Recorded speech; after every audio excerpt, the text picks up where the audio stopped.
Welcome to our series of interviews with Singapore's finance pros. Today we chat with Christopher Ng.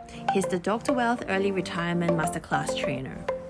I started with personal finance really early, just before I got my first paycheck.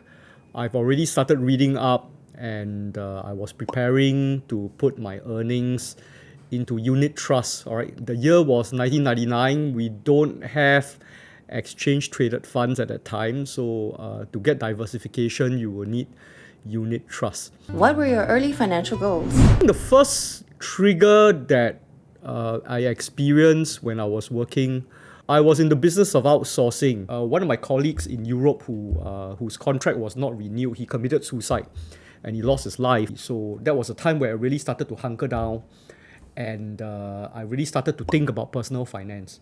And one of the things I wanted to do at that moment of time is to actually get my salary replaced using dividends from a portfolio of stocks and shares. Have your financial goals changed today? I became financially independent first at the age of 32 when my dividend flow began to exceed my expenditure as a bachelor. Today, my family spends approximately 1/3 of our dividend income flow, and we continue to actually farm whatever excess dividends that we have into our portfolio that generates approximately 6% every year in dividends. What's your best investment to date?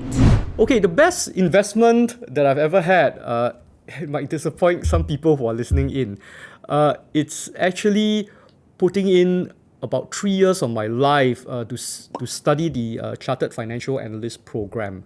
I signed up for a master's degree course, and simultaneously at that time I took a very difficult CFA exams. And that resulted in 3 hours of intense study into finance almost every single night. As a result of that, I was able to gain access to the research papers published by the Financial Analyst Journal that then gave me the first taste of my investment portfolio today, which is factor investing, as well as the mathematical foundations required to actually build a portfolio of stocks that are very likely to beat an investment benchmark. What's your worst investment so far? I have made a lot of very bad investments in my life. I think that is part and parcel of being an investor for the past 10 years. Some of my really horrible flops involve a stock like Eagle Hospitality Trust, which is a business trust that declared a dividend but never actually was able to pay it out. So there's always every year that there's something that I would buy that I would deeply regret. Do you have insurance? During my national service as a recruit, I signed up for an SAF Group Life Insurance. That was for $30,000 for my life. Subsequently, when I started work, I upgraded the insurance to actually cover $1 million, all right? And the amount of premiums that I pay continue to be about $40-something every month, okay? And if I'm lucky, every May they would maybe give me a little bit of money in the form of a rebate.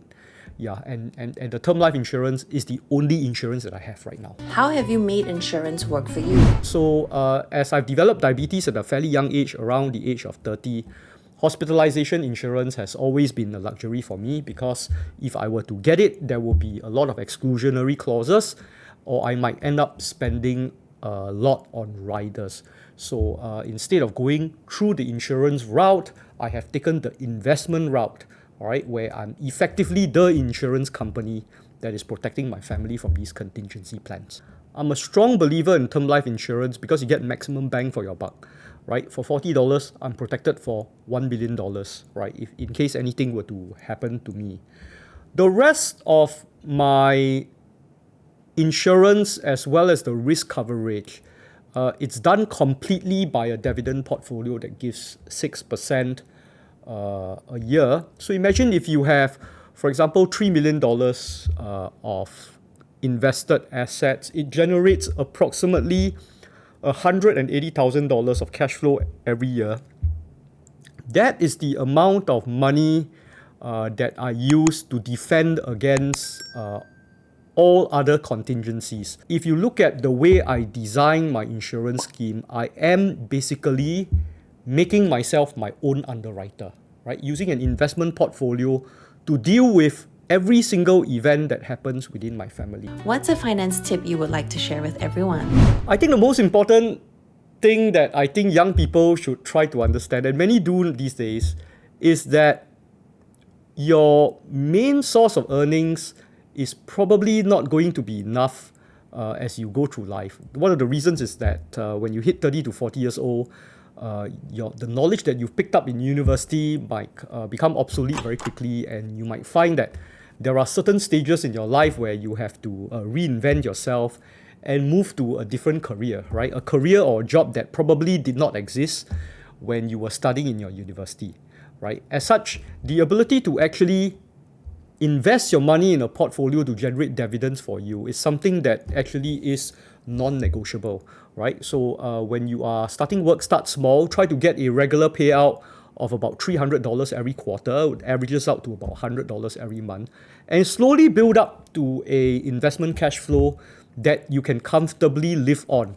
right? And if you're able to do this before the age of 40, you'll be very grateful when you enter the period of your life where you'll be experiencing a lot more chaos, like the time where you'll be retrenched from your work, you'll be made to reskill and pick up something new before you get re-employed again, right? All these things, you will find that if you reach that stage in your life, in your 40s, dividends would come in very handy to assist in your personal transformation.